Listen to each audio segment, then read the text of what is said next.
श्री हरिवंश। बाबा मेरा धन्य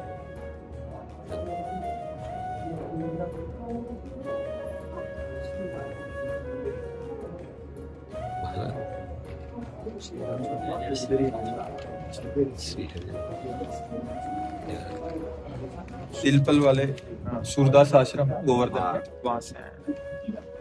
पीछे 20-25 वर्ष पहले जब परिक्रमा दंडोती लगा रहे थे तब वहाँ रुके भी थे 1-2 दिन। कुसुम सरोवर के पास ही तो है ना जी का मंदिर है ना बालाजी का। हाँ राधा सुधानिधि कुंज। जी जी जी। हमारा तो सौभाग्य महाराज जैसे हमारे सूरदास बाबा हुए थे। अरे वो तो गुरुजन है, हम तो उनकी जूठन भी नहीं है नहीं। और आज आप तो हम जैसे आपको देखकर बालकों का सौभाग्य है या हमारी संप्रदाय ऐसे से महापुरुष जो है इसमें केवल हित महाप्रभु का उनका बल है, उन्हीं का प्रकाश है। क्योंकि तिनका जैसे है ना, कभी कभी वायु के प्रभाव से बहुत ऊंचाई पर जो बैठ जाता है तो तिनके में कोई उड़ने की सामर्थ्य नहीं होती, वो वायु के संग से। तो ये बिस्तरे सब जग विमल कीरति साधु संगति नाटरे बास वृंदा विपिन पावे सिराधिका जो कृपा करे। ये केवल हरिवंश हरिवंश हरिवंश, ये कृपा का खेल है। यहाँ और कोई सिद्धि काम नहीं करती, ये प्रेम देश है, यहाँ केवल कृपा काम करती है।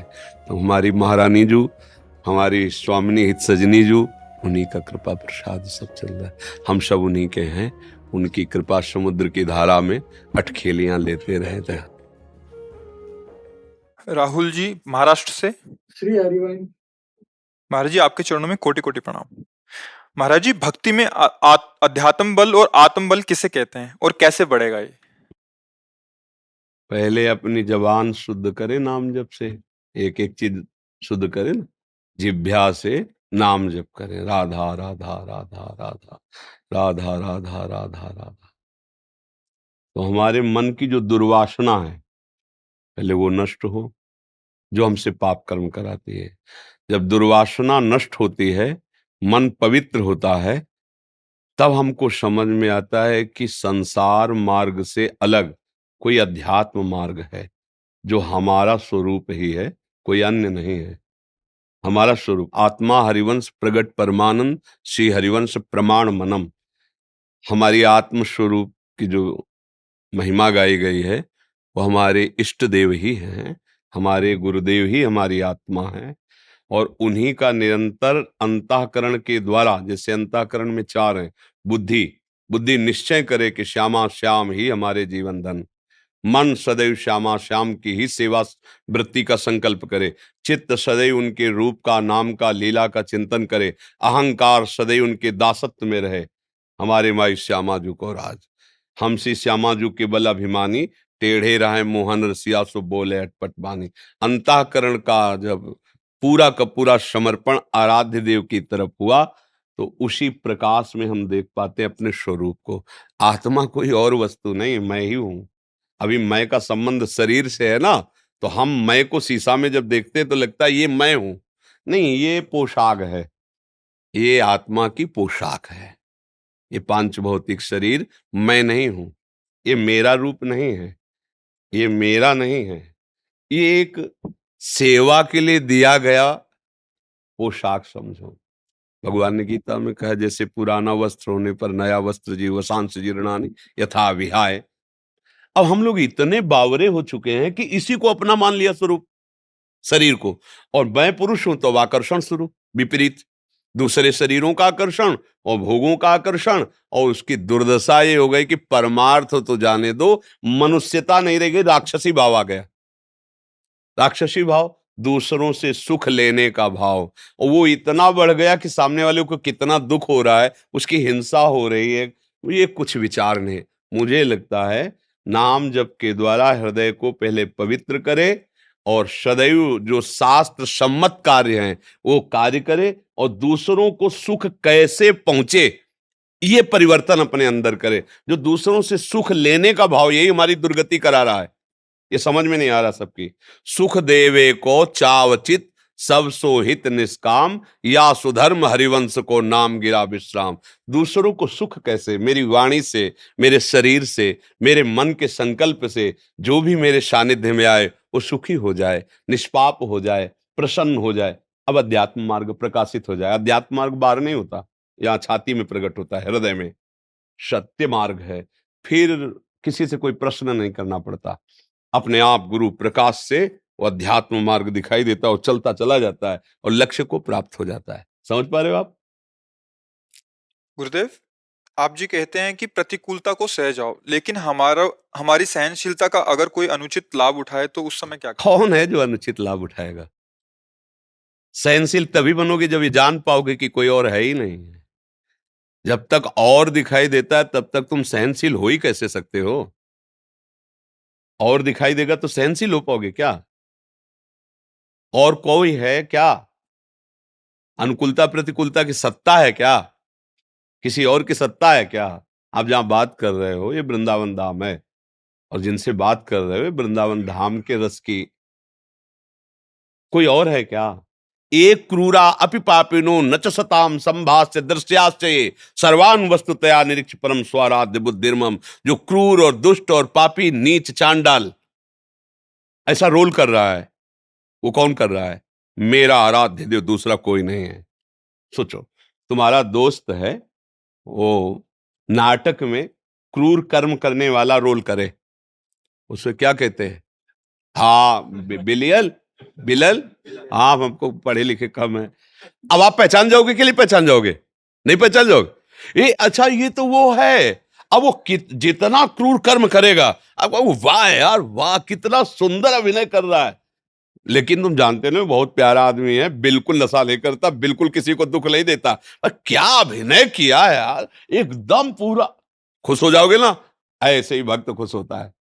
क्या अभिनय कर रहे हो ठाकुर, मुझे पता है, जितने भी रोल कर रहे हो सब आप ही कर रहे हो, दूसरा कोई नहीं। मत्ता परतरम नान्यत किंचित अस्ति धनंजय, मेरे सिवा किंचित। मेरे देखो, एक नाटक है जिसमें बहुत है, लेकिन ये नाटक ऐसा है कि वही डायरेक्टर है, वही मंच है, और वही कला है, और वही कलाकार है, और वही देखने वाला है, और वही दिखाने वाला है। प्रश्न कहां रहा है? अब इतनी जब अगर ज्ञान वृत्ति नहीं होगी तो अध्यात्म मार्ग में हो ही नहीं, और अध्यात्म मार्ग में नहीं तो सहन करना कोई हलवा खाना नहीं है। दूसरे के द्वारा किए हुए प्रतिकार को, प्रतिकूलता को, अपमान को, तिरस्कार को वही महात्मा, वही साधु, वही भक्त, वही जन सह सकता है जिसका संबंध भगवान से है। नहीं सह सकते, नहीं सह सकते।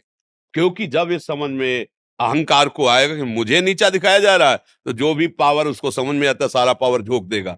और जब ये समझ में आ रहा है कि वाह, आप समझ में आ रहे मालिक कौन कौन से रूप रख के आ रहे हो, क्या क्या कुछ भी कर लो, हमारी नेत्र से बच नहीं सकते। अब तुम छुप नहीं सकते।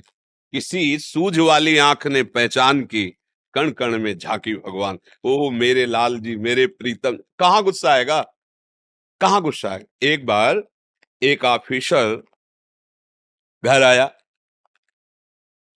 पत्नी का पता है आपको, घंटों से इंतजार कर रहे हो, आप इतना विलंब क्यों कर दिए? ओ प्रणय को, उसने पिस्तौल निकाली, गोली भरी, पत्नी के यहाँ लगाया। ऐसे बोले बताऊं? बोले हाँ, हमें डर नहीं लगता तुम्हारी धमकियों से। बोले क्यों, पिस्तौल असली है, गोली असली है। बोले तुम मेरे प्रीतम हो, इसलिए तुम मजाक कर रहे हो, तुम कर ही नहीं सकते। बोले काला जी, समझ रहे हो ना, मेरे प्रीत अगर दूसरा रख देता तो प्राण व्याकुल हो जाते, नहीं होते, डर जाता ना।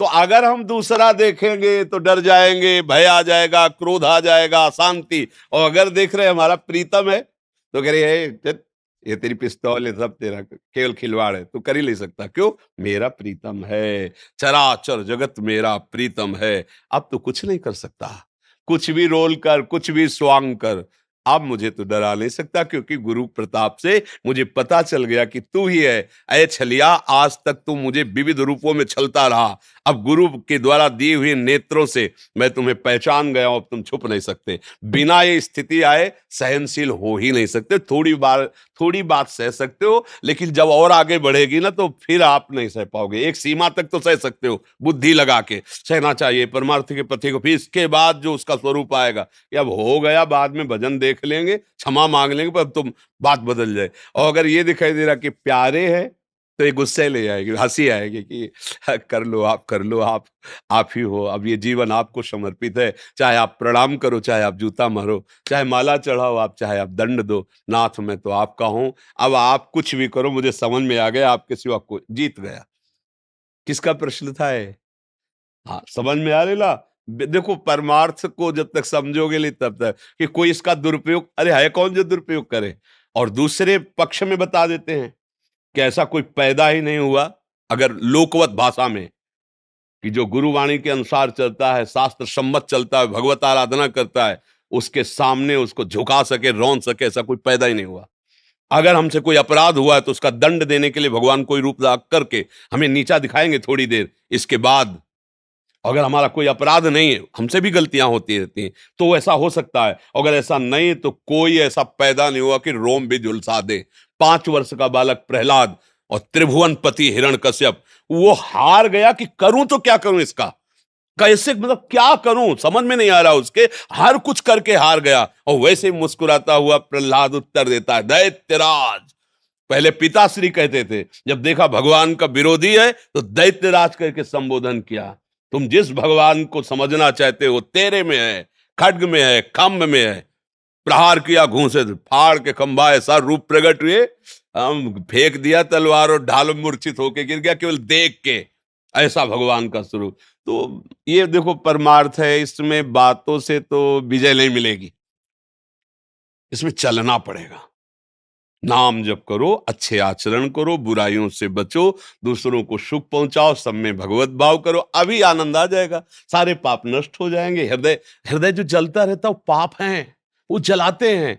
और जब निष्पाप हृदय हो जाता है तो एक फूल जैसा रहता है, एकदम आनंद, एकदम आनंद। क्योंकि हमारा स्वरूप है ना सहज सुख राशि, ईश्वर अंश जीव अविनाशी, चेतन अमल सहज सुख राशि। इंद्रेश जी, गुरुदेव आपके चरणों में दंडवत प्रणाम। गुरुजी, नाम जप से भगवान की प्राप्ति सहज हो सकती है गुरु कृपा से? हरिवंश कृपा हरिवंश कहें, हरिवंश कहें हरिवंश लहें, हरिवंश सुलाभ सदा तिनके, सुख संपत्ति दंपति जो जिनके। आचार्य महापुरुषों ने वाणी में जो लिखा है उसको समझो। भगवान की कृपा से गुरु की प्राप्ति होती है, गुरु की कृपा से नाम प्राप्त होता है, और नाम की कृपा से सब कुछ प्राप्त हो जाता है। सबसे पहले भगवान की कृपा है, वो अव्यक्त परमात्मा तत्व हमें कृपा करता है, हमें मनुष्य शरीर देता है। मनुष्य शरीर दे करके हमारे हृदय में एक लालसा पैदा करता है साधु संग की। हम साधु संग करते तब हमारे अंदर एक जिज्ञासा प्रकट होती है, हमारा कल्याण कैसे होगा, हम सुखी कैसे होंगे। तब वहां से समझ में आता है कि भगवान की आराधना करने से सुख प्राप्त होता है। तो आराधना कैसी होनी चाहिए, उसका स्वरूप क्या है। अब ये गुरु शरणागति की तरफ अंदर प्रेरणा होती है, फिर भगवान गुरु रूप से मिल जाते हैं, और गुरु प्रदत्त नाम और मंत्र के द्वारा वो संपूर्ण भगवत वैभव को प्राप्त हो जाता है। चाहे ज्ञान हो, वैराग्य हो, भक्ति हो, प्रेम हो, योग हो, सिद्धियां हो, जो चाहे। इससे बड़ी सिद्धि क्या हो सकती है कि जो नाम नामी को अधीन कर ले। सुमिर पवन सुत पावन नामू, अपने बस करी राखे रामू। तो जब नाम के द्वारा हम नामी को अधीन कर सकते हैं तो फिर आप इसके आगे और कोई कृपा नहीं हुई। तो सबसे पहले भगवान की हेतु की कृपा, संत समागम, गुरु मिलन और उनके द्वारा प्राप्त नाम मंत्र, और उसके द्वारा परम सिद्धि अर्थात भगवत प्राप्ति। समझ में आ रही। अब उसमें भेद नहीं किया जा सकता कि गुरु कृपा श्रेष्ठ है कि नाम श्रेष्ठ। गुरु कृपा जानते हो किसे कहते हैं? नाम सुकृत धन अपनी जीवनी, अतिहित मान देत वरदान। नमो नमो गुरु कृपा निधान। गुरु जी ने कृपा करके अपना जीवन दे दिया। राधा राधा बोलो, राधा वल्लभ श्री हरिवंश बोलो, नाम बोलो, ये गुरु का जीवन है, यही तो गुरु कृपा है। हरिवंश कृपा, हरिवंश कहें।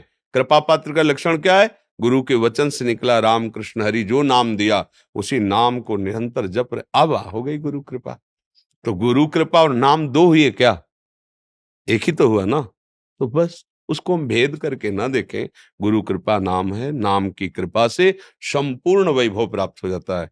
ज्ञान, वैराग्य, रिद्धि, सिद्धि, प्रेम, सब कुछ बस लगे। नाम पहले अशुभ संस्कारों का नाश करता है, इसलिए अच्छे अच्छे टिक नहीं पाते। ऑपरेशन हो रहा है ना, तो अच्छे अच्छे ये होश में करके ऑपरेशन होता है, बेहोश में करके नहीं। काम क्रोध लोभ मोह मद मत्सर उभाड़ता है अंदर, उसको लगता है जब नाम जप करते हैं तब तो ज्यादा पाप की प्रवृत्तियां आती।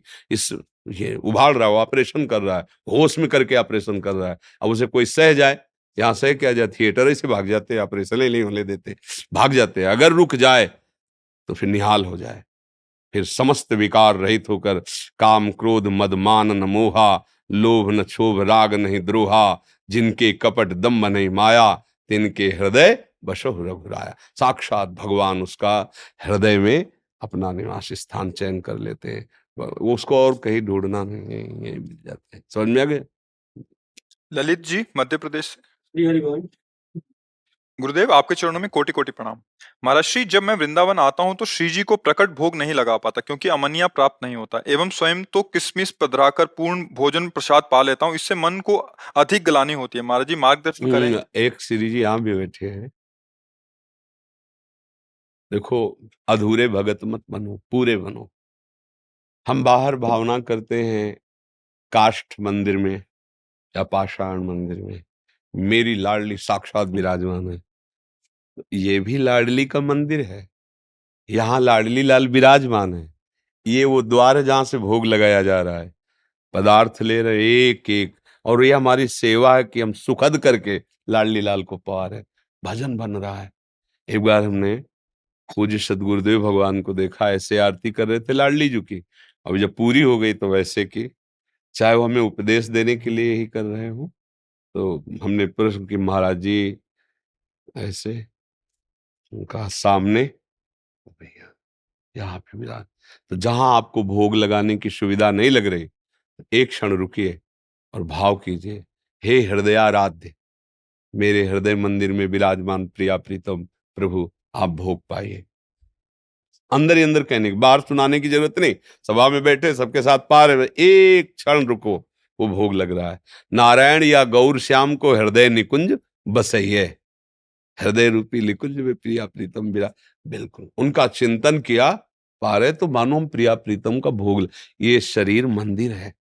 जब तक हम गलत भोग भोगते हैं ना, तब तक देहाभिमान के कारण इसकी निंदा की जाती है। नहीं, ये भी भगवत स्वरूप ब्रह्म स्वरूप हो जाता है। जो परम पवित्र आचरण करके भजन करते हैं ना, उनका शरीर भगवत स्वरूप हो जाता है। उनके छूने से, उनके देखने से पाप नष्ट हो जाते हैं। संत दरस जिमि पातक टरे। तो संत का मतलब है जो भगवंत में निरंतर चित्त को जोड़ता है, अंतर रहित निरंतर भगवदाकार वृत्ति, वो उसका शरीर भी पावन हो गया। देखो, महाराष्ट्र में श्री कबीर दास जी महाराज एक बार संत दर्शन के लिए गए, तो कंडा थापती थे, क्या जनाब भाई, तो उनके कंडे किसी ने चुरा लिए थे। तो वो कह रही थी मेरे वो कंडे हैं। उनका तुम्हारे कंडे की पहचान क्या है, क्योंकि सब कंडे एक जैसे। तो उनका हमारे कंडे को कान में लगा के देखो, बिट्ठल बिट्ठल आवाज आती होगी। कबीरदास जी कंडे को आर विठल विठल विठल, इतना नाम जब चल रहा है कि वो जिसे छू देती है उसे निकलने विठल विठल विठल। नाम की देखो कितनी महिमा। एक बार श्री तुकाराम जी की पत्नी जी ने तुकाराम जी से कहा, आप कहीं भी चले जाते हैं, एकांत में भजन करते हो। उनका नियम था, बिना पति को भोग पवाए वो नहीं पाती थी। तो हम भोजन लेकर टहलती रहती, आप किधर गए किधर गए, हमें कैसे पता चलेगा कि आप किधर गए। तो उनका चौराहे पे कान रखना, और जिस दिशा से भूमि से निकले विट्ठल विट्ठल विट्ठल, मैं उसी दिशा में बैठा मिलूंगा। कितना प्रभाव, जहां चरण रख देते हैं तुकाराम जी, उस दिशा से निकलता है विट्ठल विट्ठल विट्ठल। एक बार एक मकान बन रहा था, तो एक भक्त का शरीर पूरा हो गया, भगवान की लीला होती है। तो कई सब सेवा कार्य करने वाले मकान, उन्हीं में सब, तो बहुत दिनों बाद निकाले तो हड्डियां मिली। तो बोले पता कैसे चले कि किनकी हड्डी? बोले उन भक्त की हड्डी कान में लगा के देखो, उनसे आवाज आती होगी, नाम की आवाज आती होगी। नाम सच्चिदानंद रोम रोम में बस जाए। ये शरीर इसलिए गंदा माना जाता है, गंदे आचरण करते हैं हम। और गंदा आचरण बंद कर दो तो आप भगवान के अंश हैं, और ये पंच महाभूत भगवान के द्वारा ही प्रकट किए, आप भगवत स्वरूप हो जाएंगे। नहीं कहते अरे उनको तो देखने से ऐसा लगता है साक्षात प्रभु है, ऐसा लगता है, क्योंकि प्रभुमय हो गए। पापाचरण का त्याग, धर्म से चलना, भगवत चिंतन प्राण, तो सारी शक्तियां उनमें जागृत हो जाती है। इसलिए हमें चाहिए धर्म युक्त चले, पवित्र भाव रखें, खूब नाम जप करें, किसी को और कुछ जानने की जरूरत नहीं, सब पता चल जाएगा अंदर। बस ये बात हम दिमाग में रखें। अपने लोग क्या सोचते हैं कि हम कहीं चलें, कोई हमें आशीर्वाद दे दे। आपको सच्ची बताते हैं, मतलब आंतरिक बात, अगर किसी के आशीर्वाद से मंगल होता सबका, तो संतों का हृदय आप पढ़ नहीं सकते, जो भगवत मार्ग में चले। उनका हृदय अनंत माताओं जैसा दुलार लिए होता है कि सब जगत के प्राणी आनंदित रहे, किसी को कभी रोग ना हो, कोई दुखी ना हो, और सब भगवान के लाडिले, सबको प्रियालाल दुलार करें। पर हमारे चाहने से नहीं होगा, आपकी चाह। आप पापरत रहो, गंदे आचरण करो, हिंसा करो, व्यभिचार करो, मदिरा पियो, मांस खाओ, तो हमारा प्रभाव नहीं पड़ेगा। हमारा प्रभाव तब पड़ेगा जब आप डालना चाहें, ये त्यागो, ये त्यागो, तो आपको प्रतिपल महसूस होगा कि संत कृपा हमें कैसे उठा रही, गुरु कृपा हमें कैसे उठा रही। और एक दिन ऐसा आएगा कि जैसा यहां वैसा वहां हो जाएगा, जैसा हृदय में चल रहा है वैसे ही आपके हृदय में चलने। तब अपने समान आप उस सरिस चाहें सब, कि नारद जी के लिए आया है, आप उस सरिस चाहें सबके ना। खूब भजन परायण, जीवन का परम लाभ राधा राधा राधा, एक श्वास भी खाली न जाने पाए, नहीं घाटा हो जाएगा। 50-60 वर्ष आप खूब धन कमा लो और आपकी अंतिम श्वास हो, और कह दो कि मैं पूरी संपत्ति देता हूं, एक श्वास और बढ़ा दो, नहीं बढ़ेगी। 50-60 वर्ष के समय में जो श्वासें खर्चा की जिस धन के लिए, उसी धन से आप एक श्वास नहीं खरीद सकते हो। बोलो कितनी कीमती श्वासें तुमने बर्बाद की। तो राधा राधा राधा, अब तुम्हारी श्वास सार्थक है। शरीर से सेवा करो, शरीर से और कार्य करो, निरंतर नाम जप करो। अरे जी, आप दिल्ली में 4-5 गुरुद्वारे हैं, उनके चेयरमैन हैं पूरे, जो उनको सारी व्यवस्था आप ही देखते हैं। हमें बहुत सुख मिलता है जैसे आप लोगों के दर्शन करने से, बहुत सुख। गुरु निष्ठा और वाणी, गुरुवाणी निष्ठा, इसको हम नमन करते हैं। मतलब आप लोगों की जो गुरु निष्ठा और गुरुवाणी निष्ठा है ना, हम उसको बहुत आदर देते हैं। हम सबसे यही कहते हैं कि सीखो कि गुरुवाणी का कैसे आदर किया जाता है। चंवर दुलार है, ग्रंथ शाह भी हमारे सब कुछ है, परमेश्वर है, हैं। अब उसके प्रति हमारा भाव जितना जगेगा ना, तो वही वाणी हम पर प्रकाशित होगी। खूब भंडारा सेवा भी करते हैं हमारे जो पूरा उधर। हाँ, नहीं, इन जनों में संत सेवा का बहुत। जब हम गंगा किनारे भ्रमण करते थे, तो जैसे हम बैच का वहां मिला, जैसे बैचना, हाथ जोड़ करके प्रणाम करके ऐसे प्यार से ले जाना, और ऐसे पवाला कि जैसे रिश्ते संबंध हमारे पुराने हो, ऐसे भाव से पवाला। तो ये वाणी जी का आदेश भी है। हाँ, ये गुरुवाणी जी का आदेश है। हाँ, आदेश है कि आप संत सेवा, हाँ, ऐसा भाव बहुत अच्छा लगा है। जी, धन्यवाद। बड़ी कृपा, बड़ी। ठीक है। हाँ, बस आप संतों की मृदु मुस्कान से ठीक है, ठीक है। अब विराजे विराजे।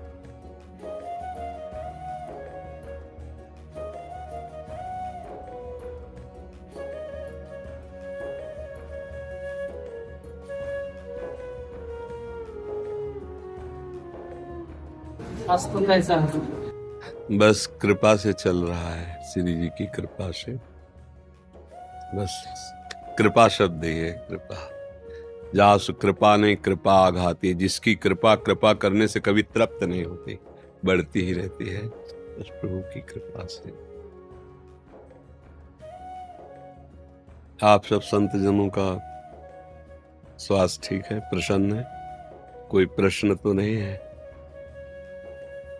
हाँ, प्रश्न भगवत लीला श्रवण हेतु होना चाहिए, अन्यथा चित्त का समाधान साधक का हो जाना चाहिए। चित्त का समाधान होता है, अब हमें अपने लक्ष्य की प्राप्ति के लिए कुछ जानना बाकी नहीं रहा, बस जो हमारा लक्ष्य है उसमें रति हो, इसलिए हम प्रश्न कर सकते हैं, इसलिए हम उनकी लीला कथा के विषय में। बाकी चित्त का समाधान नहीं हुआ, फिर प्रश्न तो वो संसारी जनों की बात अलग है। साधु के लिए, साधु का प्रश्न चित्त का समाधान के ऊपर का होना चाहिए कि चित्त का समाधान हो चुका है, हमें कोई अन्य जानकारी की जरूरत नहीं।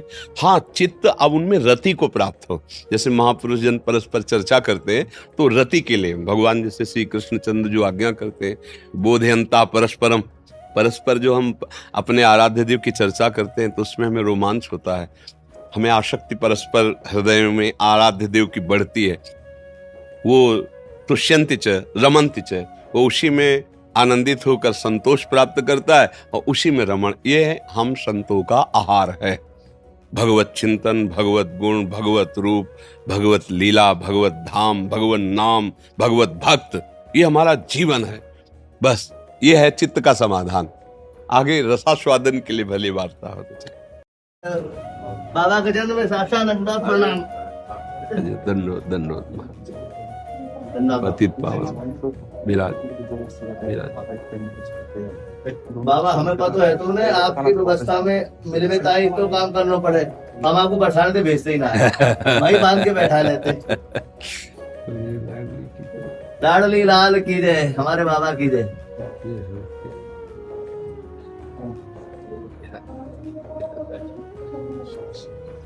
सुनो मेरी प्रिया जी की जय। प्रिया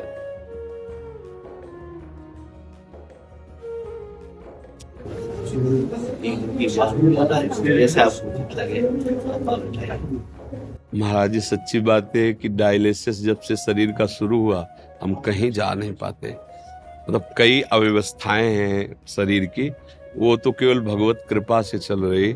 इसलिए कभी आप कहें तो कोई और आ जाए कि इनका प्रसाद दे दीजिए, या कभी आप आए ले आए।